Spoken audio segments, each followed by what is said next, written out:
the stream there.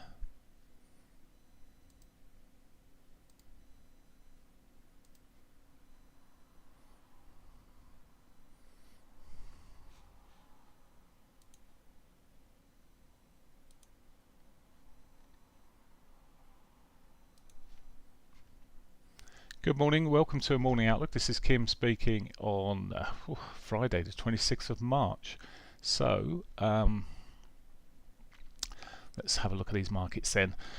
Starting off looking at the risk sentiment out there, we've got, well, the Euro Summit continues today.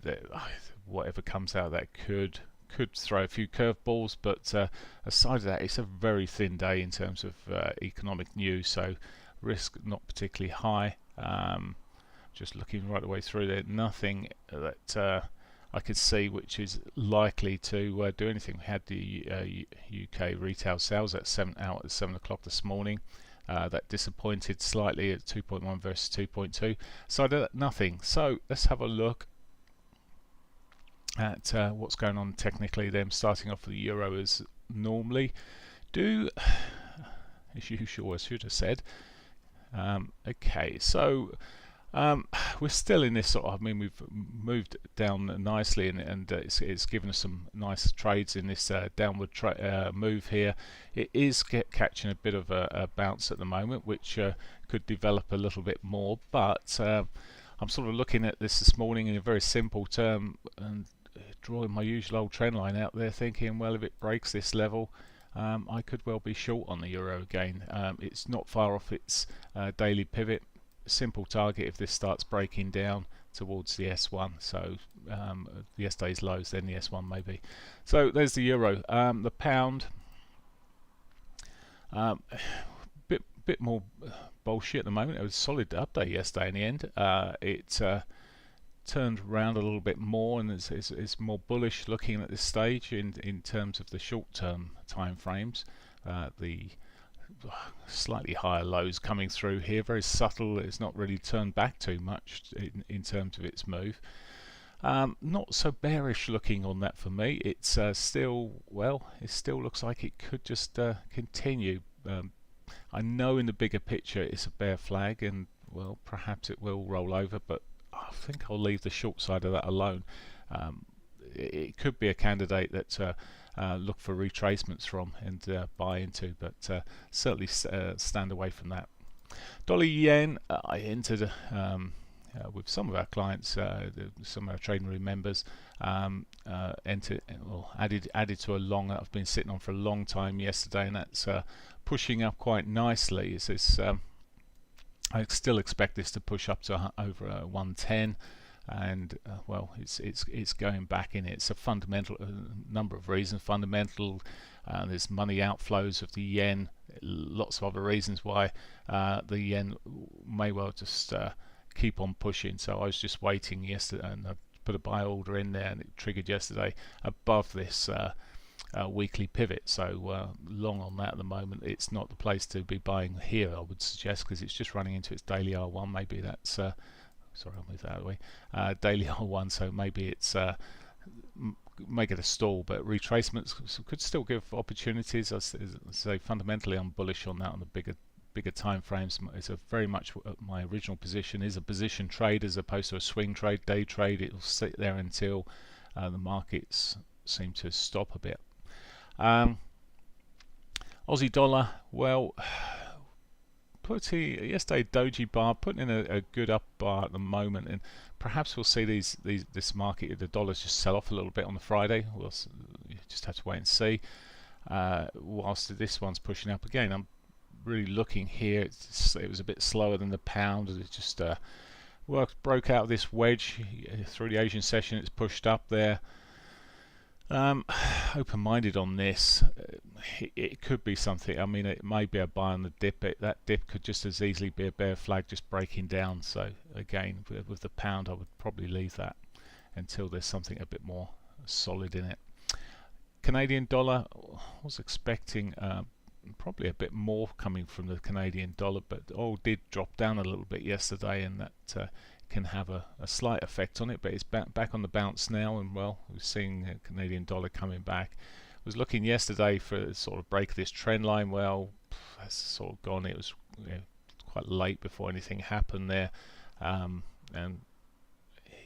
it might just be a bit of a waiting game. It's still managing to put these high highs through higher lows largely as well, so it's still technically in an upward trend for now at least. Okay, then most of the markets I'm looking at, let's have a look at the S&Ps.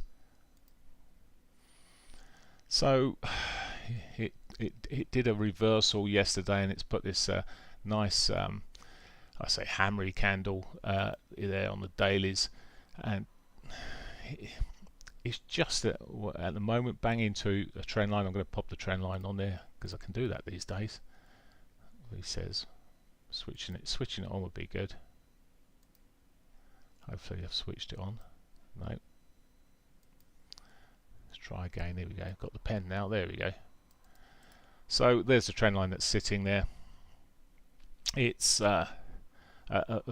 you can see that it ties in with the 50 and everything else. It's just a one to watch this morning. It could, I mean, at the moment it would put it, it's putting all these lower highs and lower lows. So as much as it's done this a bit of a reversal bar at the moment, and the dojis and whatnot, it's it could still roll down. It's still technically downtrend. A break of this level would help. It hasn't, I don't think, or maybe it's put a higher low in just on the 4 hours, a couple of subtle higher lows in there, so maybe that is a suggestion. It could do better, but untouched daily pivot below, if it starts rolling over, that could well be a good target.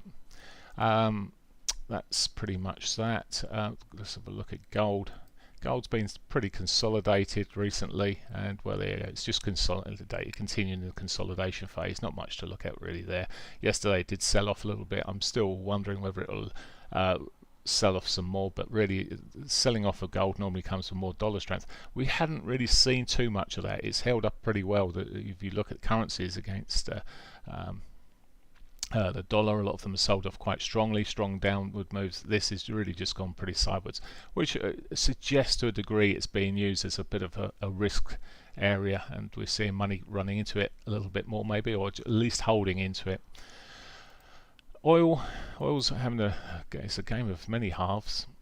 It looked, and I may still get stopped out of it. It looked like I was going to get stopped out on Wednesday there. It then had a good day yesterday, got me back into the black nicely, but it's running back up at the moment, and consolidation is probably where it is at the moment.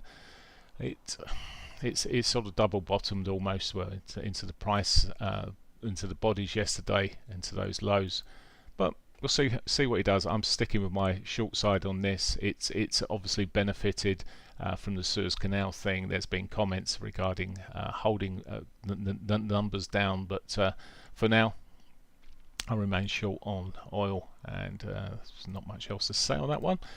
Bitcoin had been dropping down. There we go. And yesterday was well, whether it made a further low, I'm not so sure, but it's been sort of easing back there. It's just, I'm sorry, I'm going to just look on another chart, just a couple of other majors that I look at in terms of the majors, in terms of the cryptos. Ethereum, doji candle yesterday pushing up at the moment, and Ripple again yesterday put a little bullish harami, I would argue, and it's pushing up again today, so it's triggered that sort of bullish harami upside.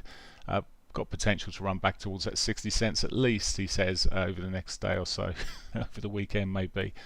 Right, but it may just be coming back to Bitcoin here, might just be sort of putting in a bit of finding the support here and putting in a bottom. But you come down the time frames, it doesn't look quite so good at this stage, but of course every market has to turn. This has been putting the signs of lower highs, lower lows in.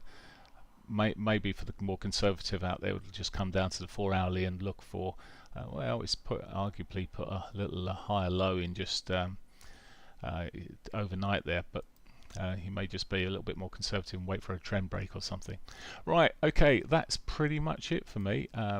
Nothing else there for now, so I wish you a great weekend, and I will speak to you on Monday. Bye for now.